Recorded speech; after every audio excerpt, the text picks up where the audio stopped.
भगवान है या नहीं। सबसे बड़ा प्रश्न यह भी नहीं है कि स्वर्ग है या नरक। सबसे बड़ा प्रश्न है मैं कौन हूं। तुमने कभी सोचा है कि हम सारी जिंदगी अपने बारे में ही गलतफहमियों में जीते रहते हैं। बचपन से हमें बताया गया तुम्हारा नाम यही है, तुम्हारे माता पिता ये हैं, तुम्हारा धर्म यह है, तुम्हारा देश यह है। लेकिन क्या नाम ही तुम्हारी पहचान है? नाम तो बदला जा सकता है। क्या धर्म ही तुम्हारी पहचान है? धर्म तो परिस्थितियों से तय हो जाता है।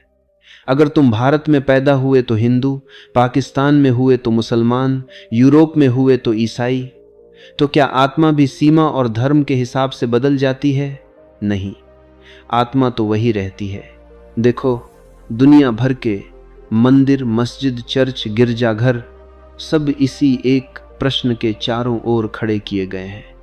लोग प्रार्थना कर रहे हैं, साधना कर रहे हैं, उपवास कर रहे हैं, लेकिन भीतर यह प्रश्न छुपा हुआ है, मैं कौन हूं? अब सोचो, तुम खुद को शरीर समझते हो, लेकिन शरीर हर पल बदल रहा है। जिसे तुम बचपन में शरीर कहते थे वह अब कहीं नहीं है। जवानी का शरीर और है, बुढ़ापे का शरीर और हो जाता है। फिर भी तुम कहते हो मैं वही हूं। तो यह मैं शरीर नहीं हो सकता। तुम कह सकते हो मैं मन हूं, लेकिन मन भी स्थिर कहां है? सुबह हंसते हो, शाम को रोते हो, कभी क्रोध आता है, कभी प्रेम उमड़ता है। मन तो पागल बंदर की तरह एक डाल से दूसरी डाल पर कूदता रहता है। तो अगर तुम मन हो तो तुम्हें भी हर पल बदल जाना चाहिए, लेकिन भीतर कुछ है जो वही रहता है। यही सवाल खड़ा करता है तो तुम हो कौन? यह सवाल ही तुम्हें भीतर की यात्रा पर ले जाता है, और यही खोज धीरे धीरे तुम्हें चेतना तक पहुंचा देती है।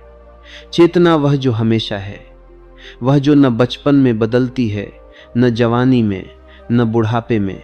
वह जो हर सुख दुख, हर उतरा आर चढ़ाव के बीच साक्षी बनी रहती है। वही आत्मा है। जब तक आदमी खुद को केवल शरीर मानता है, तब तक उसकी पूरी जिंदगी मृत्यु के डर से घिरी रहती है। सोचो, शरीर नाजुक है। एक छोटी सी बीमारी, एक छोटा सा हादसा और सब खत्म। अगर तुम यही मान लो कि मैं शरीर हूं, तो मृत्यु तुम्हें हमेशा पीछा करती रहेगी। फिर जीवन केवल सुरक्षा का खेल बन जाता है। क्या खाएं कि शरीर सुरक्षित रहे? कैसे जिएं कि बीमारी न हो? कैसे बचें कि मौत दूर रहे? लेकिन मृत्यु तो निश्चित है। तुम लाख कोशिश करो, शरीर बचने वाला नहीं। और अगर तुम कहते हो मैं मन हूं, तो भी परेशानी खत्म नहीं होती। मन का स्वभाव ही अस्थिरता है। कभी हंसी आती है, कभी आंसू बहते हैं, कभी गुस्सा उमड़ता है, कभी प्रेम। मन हमेशा बदलता रहता है, जैसे आसमान में बादल आते जाते। अगर तुम मन को मैं मानते हो, तो तुम्हारी पहचान भी बदलती रहेगी। कभी तुम अच्छे इंसान हो जाओगे, कभी बुरे, कभी देवता, कभी राक्षस। तुम्हें कभी चैन नहीं मिलेगा। लेकिन अगर थोड़ा सा ठहर कर, थोड़ी सी सजगता से देखो, तो तुम्हें एक अद्भुत खोज होगी। तुम देखोगे कि शरीर बदल रहा है, मन बदल रहा है, लेकिन कुछ है जो कभी नहीं बदलता। बचपन में भी वह था, जवानी में भी वही है, बुढ़ापे में भी वही रहेगा। जब तुम रोते हो तब भी वह मौजूद है, जब तुम हंसते हो तब भी वह मौजूद है, जब तुम सोते हो तब भी वह गवाही दे रहा होता है। वह है चेतना। यही तुम्हारा असली घर है। शरीर तो जैसे कपड़े हैं जिन्हें तुम पहनते हो और छोड़ देते हो। मन तो जैसे एक उपकरण है जो विचारों के रूप में चलता है। लेकिन चेतना वह तुम्हारी जड़ है, तुम्हारा केंद्र है, तुम्हारा शाश्वत स्वरूप है। याद रखो, शरीर तुम्हारा घर नहीं है, मन तुम्हारा घर नहीं है। तुम्हारा असली घर चेतना है, जहां कोई भय नहीं, कोई बदलाव नहीं, केवल शांति है। चेतना को समझने के लिए तुम्हें किसी ग्रंथ, किसी शास्त्र, किसी गुरु की लंबी व्याख्या की जरूरत नहीं है, क्योंकि चेतना कोई विचार नहीं है, यह कोई सिद्धांत नहीं है, यह तुम्हारा अपना ही अनुभव है। बस थोड़ी देर आंखें बंद करो, शरीर को ढीला छोड़ दो और भीतर देखना शुरू करो। तुम पाओगे विचार आते हैं, कभी योजनाएं, कभी यादें, कभी सपने। फिर वे विचार चले भी जाते हैं, वे स्थायी नहीं हैं। फिर भावनाएं आती हैं, कभी खुशी, कभी उदासी, कभी डर, कभी गुस्सा। लेकिन थोड़ी देर बाद वे भी बदल जाती हैं। कोई भी भावना हमेशा के लिए नहीं टिकती। लेकिन जरा ध्यान दो, जब विचार तब भी कोई है जो उन्हें देख रहा है। जब विचार चले जाते हैं तब भी वही देखने वाला मौजूद है। जब भावनाएं उठती हैं तब भी कोई है जो उन्हें महसूस कर रहा है। जब भावनाएं मिट जाती हैं तब भी वही मौजूद है। यही देखने वाला, यही जानने वाला ही तुम्हारा असली स्वरूप है। वह विचार नहीं है, क्योंकि विचार तो आता जाता है। वह भावना नहीं है जो मति की सर्वभावना नहीं है, क्योंकि भावनाएं तो बदलती रहती हैं। वह मन भी नहीं है, क्योंकि मन तो उछलता कूदता रहता है। वह जो हर चीज का साक्षी है, वह जो हर चीज को देखता है पर खुद कभी नहीं बदलता, वह है चेतना। और यही चेतना ही तुम्हारी आत्मा है। देखो, यह कोई कठिन साधना नहीं है। यह तो अभी इसी क्षण तुम्हारे भीतर उपलब्ध है। अभी तुम सुन रहे हो तो सुनने वाला कौन है? अभी तुम समझ रहे हो तो समझने वाला कौन है? अगर तुम थोड़ा गहराई से देखो तो पाओगे तुम वह शरीर नहीं जो बाहर बैठा है, तुम वह मन नहीं जो विचार कर रहा है, तुम वही हो जो सबको जान रहा है। यह जानने वाला न कभी पैदा होता है न मरता है, वह शाश्वत है, अमर है। और जब एक बार तुम इसे पहचान लेते हो तो तुम्हें किसी और पहचान की जरूरत नहीं रहती। तुम्हारा नाम, तुम्हारा धर्म, तुम्हारा समाज, तुम्हारी सफलता सब झूठी पहचाने हैं। तुम्हारी असली पहचान सिर्फ यही है, तुम चेतना हो। लोग आत्मा को खोजते हैं जैसे कोई चीज खो गई हो, जैसे किसी का चश्मा खो गया हो और वह हर जगह ढूंढ रहा हो, कभी मेज पर, कभी बिस्तर पर, कभी किताब के अंदर। लोग सोचते हैं कि आत्मा भी कहीं शरीर के भीतर छुपी होगी, जैसे दिल में या दिमाग में या किसी खास जगह पर। लेकिन यह खोज ही गलत दिशा में है। आत्मा कोई वस्तु नहीं है, वस्तु हमेशा बाहर होती है। तुम पत्थर को छू सकते हो, पानी को पकड़ सकते हो, फूल को सूंघ सकते हो, लेकिन आत्मा को तुम न छू सकते हो, न पकड़ सकते हो, न देख सकते हो। क्यों? क्योंकि आत्मा वस्तु नहीं है। आत्मा तो तुम्हारा ही होना है, वह तो तुम्हारी उपस्थिति है। जैसे दीपक जलता है तो प्रकाश अपने आप फैलता है। तुम दीपक को छू सकते हो, लेकिन प्रकाश को छू सकते हो क्या? प्रकाश तो केवल अनुभव किया जा सकता है।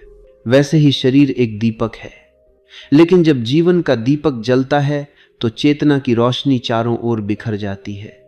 तुम चेतना को पकड़ने की कोशिश करते हो, लेकिन जैसे ही तुम पकड़ने की कोशिश करते हो वह हाथ से फिसल जाती है, क्योंकि पकड़ना वस्तु के लिए है और चेतना वस्तु नहीं है, वह तो तुम्हारी ही प्रकृति है। क्या तुम्हें कभी यह सवाल करना पड़ता है कि क्या मैं हूं? नहीं। होने का अनुभव तो हमेशा है। तुम हो, यही सबसे बड़ी सच्चाई है। पर यह होना ही आत्मा है। जब तुम कहते हो मैं हूं, तो यही मैं हूं आत्मा की सबसे पहली झलक है। लेकिन जब तुम कहते हो मैं यह हूं या मैं वह हूं, तो तुम वस्तुओं से खुद को जोड़ लेते हो, कभी शरीर से, कभी मन से, कभी रिश्तों से, और तभी भ्रम पैदा होता है। आत्मा कहीं छुपी नहीं है कि तुम्हें खोजनी पड़े। आत्मा हमेशा यहां है, अभी है। बस तुम उसे पहचान नहीं पाते, क्योंकि तुम बाहर की चीजों में उलझे रहते हो। आत्मा को ढूंढने का अर्थ यह नहीं कि कहीं बाहर से इसे लाना है। इस आत्मा को ढूंढने का अर्थ है अपनी आंखों से बाहर की धूल हटाना, अपने भीतर की सजगता को जगाना।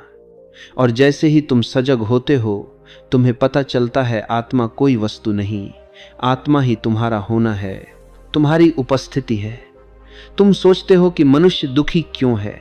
क्योंकि उसने कभी खुद को जानने का साहस ही नहीं किया। वह अपनी पूरी जिंदगी दूसरों को जानने में, दुनिया को जानने में, पैसे, पद, प्रतिष्ठा और संबंध जुटाने में खर्च कर देता है। वह बाहर बाहर दौड़ता रहता है। कभी सोचता है धन आ जाए तो सुख मिलेगा, कभी सोचता है पद मिल जाए तो संतोष मिलेगा, कभी मान्यता, कभी प्रशंसा, कभी प्रेम पाने की कोशिश करता है। लेकिन यह सब बाहर का है और बाहर की दौड़ कभी खत्म नहीं होती। जैसे ही एक लक्ष्य पूरा होता है, दूसरा सामने आ खड़ा होता है। यह दौड़ अनंत है और इसी दौड़ में आदमी भूल जाता है कि उसके भीतर ही खजाना पड़ा है। वह सोने का है लेकिन भीख मांगता है। वह राजकुमार है लेकिन भिखारी की तरह जीता है, क्योंकि उसे अपने राजमहल का दरवाजा ही याद नहीं। जब आदमी चेतना से कट जाता है तभी अज्ञान पैदा होता है। अज्ञान का मतलब यह नहीं कि तुमने किताबें नहीं पढ़ी। अज्ञान का मतलब है कि तुम अपने असली स्वरूप को भूल गए।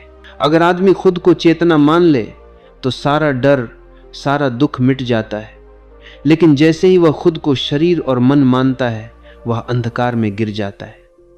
शरीर नाजुक है, मन अस्थिर है, और इन दोनों से चिपक कर जीने का अर्थ है हर पल डर, हर पल असुरक्षा, हर पल चिंता। देखो, यही कारण है कि जीवन लोगों के लिए बोझ बन गया है। सुबह से रात तक वही दौड़, काम, पैसा, प्रतिष्ठा और अंत में थकान। लोग जी नहीं रहे, बस किसी तरह ढो रहे हैं। उनका जीवन आनंद का उत्सव नहीं बल्कि एक भारी बोझ है। यह बोझ इसलिए है क्योंकि भीतर का प्रकाश बुझा हुआ है। आत्मा तो है, चेतना तो है, लेकिन अज्ञान ने उस पर धूल जमा दी है। जैसे सूरज हमेशा चमकता है, लेकिन अगर बादल छा जाएं तो रोशनी हमें दिखाई नहीं देती। सूरज मिटा नहीं है, बस हमारी आंखें ढकी हुई हैं। इसी तरह चेतना हमेशा मौजूद है, लेकिन अज्ञान का बादल उसे ढक लेता है। और फिर आदमी सोचता है, मैं दुखी हूं, मैं अधूरा हूं, मैं खाली हूं। मनुष्य ने आत्मा को कहीं बाहर खोजा, मंदिरों में, तीर्थों में, शास्त्रों में। लेकिन आत्मा बाहर नहीं है, आत्मा तुम्हारे भीतर है और उस तक पहुंचने का द्वार है सजगता। तुम सोचते हो आत्मा कोई रहस्यमयी वस्तु है, कोई चमत्कार है, लेकिन आत्मा कोई वस्तु नहीं है। आत्मा तुम्हारी अपनी चेतना है, और चेतना का स्वाद तभी मिलता है जब तुम सजग होते हो। सुनो, तुम चल रहे हो, हर रोज चलते हो, लेकिन कभी सोचा है कि मैं चल रहा हूं? तुम्हारे पैर चलते हैं, शरीर चलता है, और तुम बिना ध्यान दिए बस चलते चले जाते हो। लेकिन अगर एक दिन धीरे धीरे चलो और चलते हुए देखो, हाँ मैं चल रहा हूं, तो भीतर कुछ बदलने लगेगा। अचानक तुम्हें लगेगा चलना सिर्फ शरीर का है। तुम स्वयं चलने वाले नहीं हो, तुम देखने वाले हो। यही सजगता है। जब तुम खाते हो, आमतौर पर तुम बिना देखे खा जाते हो। खाना तुम्हारे लिए सिर्फ आदत है, बस मुंह चल रहा है। लेकिन अगर खाने बैठो और हर कौर को देखो, उसका स्वाद लो, उसकी गंध को महसूस करो और भीतर साक्षी बने रहो, तो अचानक एक गहराई खुलती है। तुम पाते हो शरीर खा रहा है, मन स्वाद ले रहा है, लेकिन तुम तो केवल देखने वाले हो। यही सजगता है। तुम बोलते हो, रोज बोलते हो, लेकिन जो बोल रहा है उसे कभी देखा? शब्द आते हैं, जुबान से निकलते हैं। कभी रुक कर देखना ये शब्द कहाँ से आ रहे हैं, कौन बोल रहा है।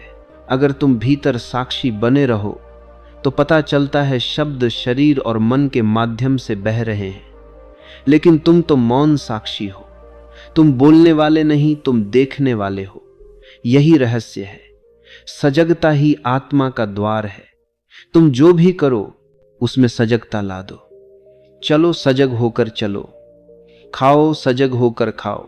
सोचो, सजग होकर सोचो। और फिर देखना, धीरे धीरे एक अद्भुत अनुभव होता है। तुम्हें एहसास होगा, मैं शरीर नहीं हूं, मैं मन नहीं हूं, मैं सिर्फ चेतना हूं। और जैसे ही यह अनुभव घटित होता है, जीवन की दिशा बदल जाती है। फिर बाहर दौड़ने की जरूरत नहीं रहती। फिर तुम जान जाते हो कि परमात्मा कहीं और नहीं, उसी चेतना में प्रकट है जिसे तुम आत्मा कहते हो। मनुष्य का सबसे बड़ा डर है मृत्यु का डर। मृत्यु केवल एक परिवर्तन है, लेकिन यह सत्य केवल वही जान सकता है जिसने सजगता के माध्यम से अपनी चेतना को छू लिया हो। अन्यथा मृत्यु बाहर से बड़ी भयावह लगती है। तुम सोचते हो सब खत्म हो जाएगा, तुम्हारी दौलत, तुम्हारा परिवार, तुम्हारी पहचान सब छिन जाएगा। और क्योंकि तुमने कभी अपने भीतर झांक कर नहीं देखा, तुम डरते हो। लेकिन जिसने भीतर देखा, जिसने आत्मा को जाना, उसके लिए मृत्यु एक उत्सव बन जाती है। वह मुस्कुराकर मृत्यु को गले लगाता है, क्योंकि उसे पता है मैं शरीर नहीं हूं, मैं मन नहीं हूं, मैं चेतना हूं। और चेतना अमर है, शाश्वत है, अनादि है। मृत्यु तुम्हारा अंत नहीं है। मृत्यु तो केवल एक द्वार है नए जीवन में प्रवेश का। और जो सजग है, जो जागा हुआ है, उसके लिए मृत्यु भी एक गहरी नींद जैसी हो जाती है, जिसमें सुबह नया सूर्योदय होता है। जिस क्षण आदमी अपनी चेतना को जान लेता है, उसी क्षण उसका जीवन रूपांतरित हो जाता है, क्योंकि तब उसे यह स्पष्ट दिखाई देने लगता है कि मैं अकेला नहीं हूं, मैं वही चेतना हूं जो सब में बह रही है। लेकिन प्रश्न यह उठता है कि इसे जाना कैसे जाए। सिर्फ बौद्धिक समझ काफी नहीं है। किताबें पढ़कर, शास्त्र रटकर या बहस करके आत्मा का अनुभव नहीं होता। अनुभव की राह एक ही है, ध्यान। ध्यान का अर्थ है भीतर उतरना, भीतर उस जगह तक पहुंचना जहां न कोई विचार है, न कोई कल्पना, न कोई शोर, जहां केवल शांति है, जहां केवल मौन है, जहां केवल साक्षी भाव है। जब तुम आंख बंद करते हो और अपने भीतर झांकते हो, तो सबसे पहले तुम्हें विचारों की भीड़ मिलेगी। मन लगातार भागता है कल की यादों में, भविष्य की योजनाओं में, कभी खुशी, कभी दुख, कभी आशा, कभी निराशा। मन एक बंदर की तरह कूदता रहता है। लेकिन अगर तुम धैर्य रखो, अगर तुम बिना भागे, बिना दबाए बस उन विचारों को देखते रहो, तो धीरे धीरे यह भीड़ शांत होने लगती है। याद रखो, तुम शरीर नहीं हो। शरीर तो जन्म लेता है, बदलता है और एक दिन मिट्टी में मिल जाता है। आज जवान है, कल बूढ़ा हो जाएगा। आज ताकतवर है, कल कमजोर हो जाएगा। शरीर नश्वर है। याद रखो, तुम मन भी नहीं हो। मन तो विचारों का एक झुंड है। एक क्षण हंसी आती है, अगले क्षण रोना आता है। एक पल में प्रेम, अगले ही पल क्रोध। मन हर पल बदलता रहता है। वह स्थायी नहीं है।